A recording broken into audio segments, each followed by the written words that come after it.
We welcome UCLA head coach Cori Close, Charisma Osborne, and Emily, Bessoir. Pardon me.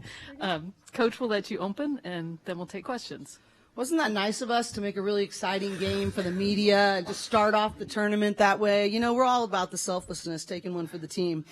In all seriousness, at this time of year, we just found a way to win. And we earned another game. That's all I care about. We earned another game.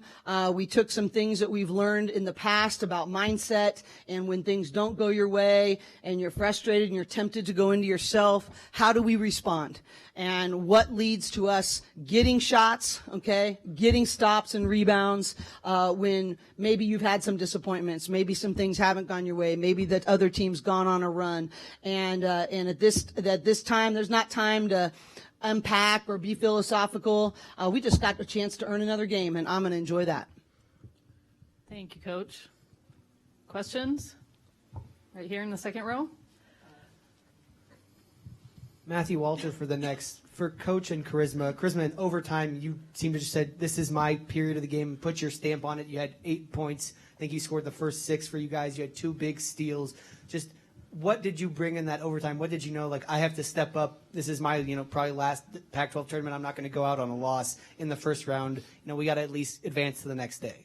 Yeah, I definitely think I was thinking, like, we're not losing this game right now. And just from past games, like, we have lost close games. And I think our team did a good job of being able to execute and know what we're looking for. But really, I was just thinking, like, okay, how can I help my team? And what do they need from me? And I felt like actually I didn't do as great leading in the fourth quarter, and I wanted to reset myself, and I really just lead through talking and doing what I do. So.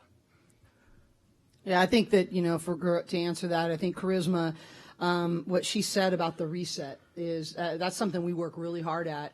And, in the fourth quarter, she was frustrated, and then at overtime, I just heard her. She not only reset herself, she reset our whole team. And what's not going to show up in the stat sheets is not only did she get those 6 points, she also set both screens that got Emily those other 6 points on those 2 threes. And so it really is about making winning plays. And that doesn't happen if you don't have the right mindset. Front row here. Hey, Coach. David Yapkowitz from the Next. Speaking of winning plays, the importance of Cameron Brown, even though she fouled out, it seems like she makes a lot of those winning plays that kind of go unnoticed, the block she had and then the pass that led to Kiki Rice in transition.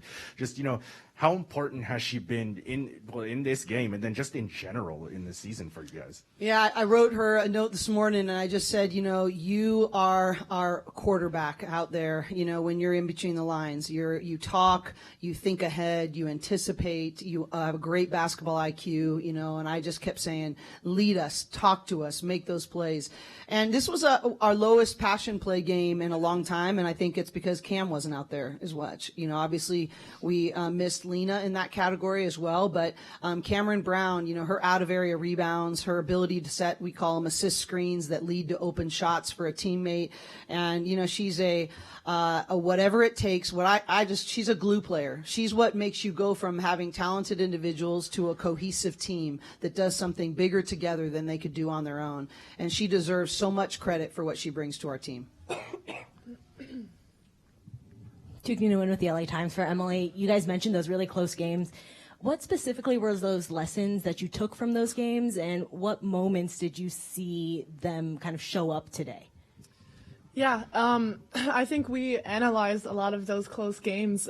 We also talk a lot about what we do when we play well, and it comes down to the fundamentals of our game, which is rebounding, passion plays, and defending.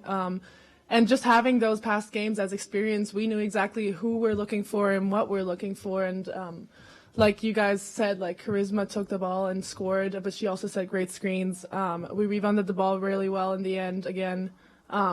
So I think just having that experience and having that mindset shift of okay, what do we need to do next? It's rebounding, it's passion play, it's defending. And I think that's what helped us. Can I add to that? Also, Coach Cori talked about it in the locker room after the game, but even some of the games that we've lost, it's been on last-second shots, and Kiki was able to get the stop and block whoever number 2, I think. And I think that was just really big, and that gave us a lot of confidence going into overtime. Second row here. Hi, Jeff Metcalf. This is for Emily. Jeff Metcalf, Pac-12 Hotline. You hit some three-pointers right at the start of the game, and then maybe not so much, but then you came on in overtime, and then you're ready to do it again. Was there any correlation between what you did at the beginning of the game and what you did at the end of the game? I don't know if there's a correlation, but I think it really helped to have the reset, the mental reset, and just instead of not wanting to lose, being willing to win, if that makes sense. And I think I was just ready to shoot those shots when I saw the opportunity. And I think that's, Tasha Brown on our staff deserves a lot of credit. She just kept saying every time, play free, have fun, play to win, go play to be us. We talk about other people prepared to beat us. We're competing to be us and to play to our identity and to our very best. And I give, you hear that mindset work being referred to a lot. And Coach Tasha has really been a leader of that on our staff. And she does deserves a lot of credit for how our players are sort of drawing on that tool that's in their toolbox now because of her teaching. Gavin Carlson, Daily Bruin. For Emily, obviously you weren't able to play in this tournament last year with your injury, so just what does it mean to you to be able to come out here and really be the difference in overtime there with those 2 threes to help your team survive? Yeah, it was so much fun, and I'm really grateful that I'm able to play again. I remember I told this, I think, to Kiki before the game, but I remember last year when all our starters ran in and we high-fived them, and I was just thinking that's what I'm working for. So I'm really glad that my team has my back, or had my back the whole comeback. And it's just so much fun, and I'm glad to be out there again. Second. Coach, Charisma had a plus 27, which led all the players in this game. You talk about the little things that she does, setting the screens. Talk about in a game like this when the margins are super thin, how valuable having someone like her who can do all those little things and contribute like she does in a game like this, how big that is. Well, and I think that's an example of it. It's not about the individual stat line. The most important stat is when she was on the floor, did we get more stops and did we get more scores? It doesn't necessarily mean she got more stops or she got more scores.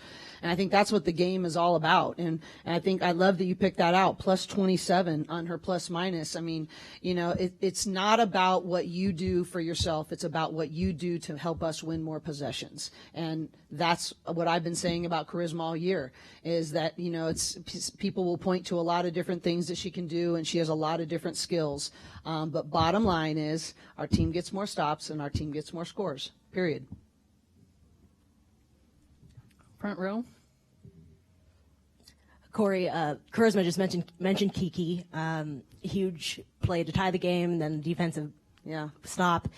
How have you seen her progress during her freshman year tonight? Well, defensively, I think defensively and keeping her attack mentality. There was this lull in the middle of the Pac-12 tournament where she was just overthinking a lot, and she's such an analytical player, and she wants to do everything right. And I think she got her in the last couple weeks, got her attack mentality back. And I just think that's part of the learning curve. It's just so much coming at you. You're processing more as a basketball player in a more pressurized environment than you ever have your entire life. And, I think she's really adjusting to that. But I think I'm most proud today of how much better her defense got and how important that is for us, because that's been the thing that we've been really challenging her on, and to without hesitation to be just her best thing is to get downhill. But she also didn't hesitate on her jump shot, and she's going to shoot a higher percentage when she's a hunter, not a reactor. And so I just think her, just development has been really fun to watch. But she will be the first to say that Charisma, Gina, those people have really walked by her side and have really been a great support to her. And that's been one of the reasons her maturation process has been really good. We'll do one final question. Jeff? Cori, I want to ask you a little bit more just about that one play on Jaden Simmons, because you had been getting a lot of foul calls on drives and various things under the basket, but she didn't commit a foul down there.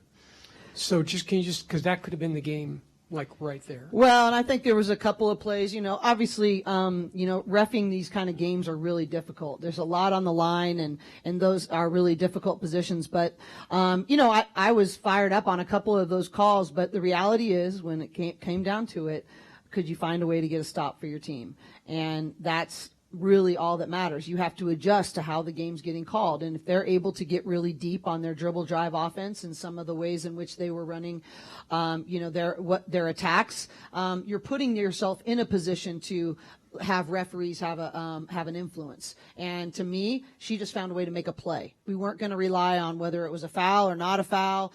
We were going to get in there, make sure we got all ball. We were going to make a hard shot, and we were going to come up with a rebound. And so I just think, at this time of year, you have to play to your identity, and you got to put yourself in positions to not give away power.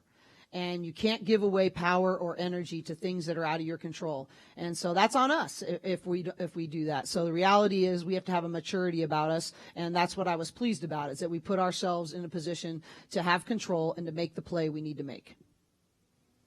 And before we just close up, I always just want to acknowledge this is such a great tournament. It's always been so well run. The parity is better than it's ever been in this conference. It's an elite basketball conference. There's so many great stories to tell, but if you all aren't here, they don't get told. And we need to just continue to build on the momentum. And it's not about anybody other than these amazing young women on all these teams and great coaches that are working their tails off. And I appreciate you guys all being here to tell their stories and to continue to do that. And that's what makes this conference great. Thank you. Thank you.